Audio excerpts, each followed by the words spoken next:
On November 9, 1952, Israel lost its president, Chaim Weizmann. He died in his sleep from complications of a heart attack. As the first president of Israel, his position was largely ceremonial. Still, when he passed away, it left a hole in the political landscape of the new country.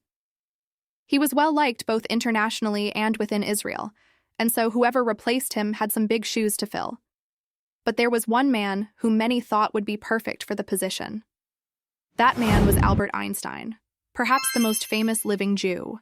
And as most of you probably already know, the man whose face is plastered on every calendar sold around Valentine's Day. Einstein was 73 years old when he got the call. At the time, he was enjoying a quiet life in Princeton, New Jersey. His work with the Institute for Advanced Study and Princeton University kept him busy and far from the spotlight. Although his face was familiar to many, few knew much about the private man. After spending over 40 years outside Europe, he wasn't particularly interested in returning, though. And yet, that's exactly what the newly formed state of Israel wanted him to do. On November 17th, just 8 days after Weizmann's death, Israel's ambassador to the United States, Abba Eban, traveled to Einstein's home in Princeton to personally deliver a letter asking him to become the next president. What happened next shocked everyone involved. You see, prior to the embassy's visit, it was widely reported that Einstein would accept the honor. Many newspapers were already running stories about how excited he was to become the leader of Israel. In fact, the headlines read, "Einstein may head new state." However, the story quickly changed from one of great enthusiasm to crushing rejection. Once Abba presented Einstein with the offer, the scientist reportedly sat quietly for a full hour before responding. When he finally spoke, he told the ambassador that he was both flattered and honored, but simply could not take the job. "You want to make me president of Israel?" Einstein asked, "and I can't even find my way about Jerusalem." Then, as if this wasn't awkward enough, Einstein added, "Besides, I don't want to go." The ambassador was stunned. This was not at all what he expected, and he definitely did not expect the reason Einstein gave for declining the offer. Albert went on to explain that he knew he was not the right man for the job because he lacked experience, because he was old, and because he didn't like people. Of course, we now know that he was wrong about all three of these things. While it's true that he never held elected office before, he was certainly no stranger to public life. As one of the most famous men in the world, he routinely made appearances at conferences, press interviews, and even on behalf of political causes. On top of that, he was a prolific writer and published dozens of papers while working as a patent clerk, not to mention, once again, he was very famous. Surely people would have respected him in the role. His concerns about being too old were also unfounded. Throughout his entire life, Einstein remained active in both his professional and personal life. He frequently traveled for work and pleasure and stayed active until his mid-60s. Even into old age, he continued to teach and study as he felt that learning kept him mentally sharp.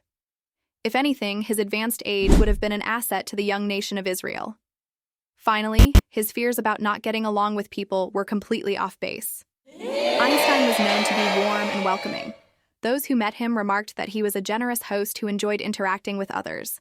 Not to mention, he had played an integral role in the founding of Israel and even served on its provisional government in 1948. This was a man who hated people.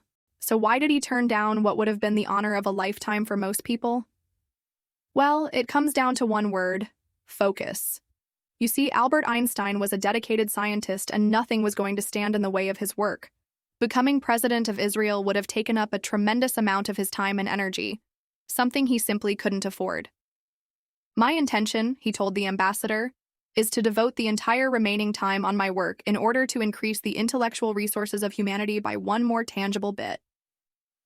And he was serious. Just 2 months later, Albert Einstein published one of his most famous papers on the electrodynamics of moving bodies, which included his iconic equation, E=mc², which defines the equivalence between mass and energy. It was a groundbreaking paper that won him the 1921 Nobel Prize in Physics, and it was just one of several major publications over the next decade. Einstein was driven and focused, and he wasn't about to let anything get in the way of that. Furthermore, he already had his hands full at the Institute. In 1933, he fled Nazi Germany and settled in the United States. Despite the transition, he became a prominent voice against war and fascism. During World War II, he lobbied the U.S. government to develop the atomic bomb, and after seeing the devastation caused by nuclear weapons, he became an advocate for peaceful solutions to international conflict. He even helped launch the Emergency Committee of Atomic Scientists, a group dedicated to reducing the threat of nuclear war. Clearly, Einstein was a busy man. Taking the presidency of Israel would have been like trying to carry water in a sieve. He simply couldn't keep all those balls in the air. Finally, there was the issue of where he would live. The terms of the presidency required him to relocate to Israel, something he had no desire to do. He told the ambassador that he considered his home to be the United States, and aside from his work, he had friends and family here. Most of his friends and family weren't particularly thrilled by his appointment as president either. His daughter, for example, said she was scared that her father would be assassinated. His son-in-law said that Albert was well-known and not exactly discreet, meaning his movements would be followed and his privacy would cease to exist. All in all, becoming president of Israel would have been too big of a disruption to Einstein's life. So there you have it. By declining the presidency, Einstein was simply looking out for himself and his work. He had already done so much for Israel and the Jewish people and didn't feel he could do more. Moreover, he had a remarkable legacy to protect and didn't want to jeopardize it by taking on the additional responsibilities. He told the ambassador, "You will understand that it is almost impossible for me to undertake a task of such proportions and which demands one's entire attention, especially since I am at an age when other people are thinking of retiring." It was a gracious refusal, and one that he hoped would allow him to continue his fruitful relationship with Israel without sacrificing his dedication to science. Ultimately, Einstein's decision was a wise one. Had he accepted the presidency, his work likely would have suffered, as would his health and well-being. Plus, given his age, it's likely that he wouldn't have survived for very long anyway. Instead, he spent his final years doing what he loved, helping usher in a new era of scientific discovery. And though he never served as president of Israel, he remained an important figure in the country's early years. In December 1954, Israeli Prime Minister Moshe Sharett asked Einstein to serve as chairman of a presidential council, which would decide the fate of Israel as next leader. The following year, when the parliament convened to vote, members were instructed to choose between two options: Albert Einstein or none of the above. Ultimately, the vote ended in a stalemate and no president was chosen. The situation was dire and it fell to the Speaker of the Parliament to cast the deciding vote. He chose Einstein, but only in absentia. In other words, Einstein was selected as the president of Israel, but he never took office. Still, his impact was undeniable. In 1955, Time magazine named him one of the 100 most important people of the 20th century. And countless scientists, politicians, and civilians credit him with helping them navigate the complexities of physics and politics. When he died on April 18, 1955, the world mourned the loss of one of the greatest minds of the modern age. So what if Albert Einstein had become the president of Israel? Would he have been any good at the job? Probably not. Would he have accepted the offer? No. Did he ever regret his decision? There's no evidence to suggest that he did.